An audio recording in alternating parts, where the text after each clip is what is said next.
Dobrý deň, milí diváci. Dovoľte, aby som vás privítal pri sledovaní ďalšieho dielu našej relácie Duša v rovnováhe. Dnešná téma znie sebaúcta a sebaláska. Opäť sme sa terapeutky spýtali 4 otázky a ona nám napísala odpovede. Erik sa bude pýtať a ja prečítam odpovede od terapeutky Dominiky Nociarovej. Aký je rozdiel medzi sebaláskou a egoizmom? Terapeutka Dominika Nociarová odpovedá. Sebaláska vychádza z úcty k sebe a k druhým. Znamená vedieť o svojej hodnote, starať sa o seba, dávať si láskavosť. Egoizmus naopak potláča potreby ostatných, presadzuje len vlastný prospech. Pravá sebaláska nie je hlučná, je tichá, ale stabilná. Učí nás, že môžeme dávať druhým len to, čo máme aj sami pre seba. Prečo máme často problém oceniť samých seba? Erik, tak na tvoju otázku opäť zodpovie terapeutka. Mnohí z nás vyrastali v prostredí, kde bol výkon dôležitejší ako bytie, kde chvála bola podmienená.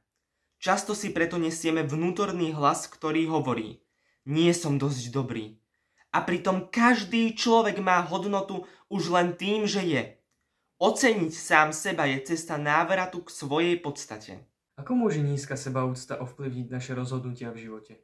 Terapeutka odpovedá.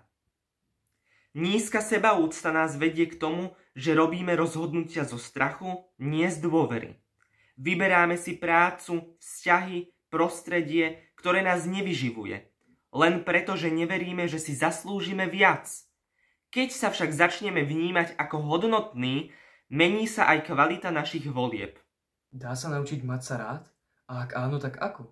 Áno, sebaláska je proces. Učenie sa novému postoju k sebe. Začína malými krokmi, prijatím svojich chýb, nastavením hraníc, láskavým vnútorným hlasom. Pomáha terapia, podporné vzťahy, sebareflexia. Každý čin, ktorým si povieme, som na sebe záleží, je krôčik k zdravšiemu vzťahu k sebe. Tak toto boli odpovede od terapeutky. My vám veľmi pekne ďakujeme za sledovanie. Vidíme sa v ďalšom diele opäť o týždeň. No a ak sa vám toto video páčilo, alebo ak sa vám páči celkovo naša tvorba nášho kanála, nezabudnite nám dať odber.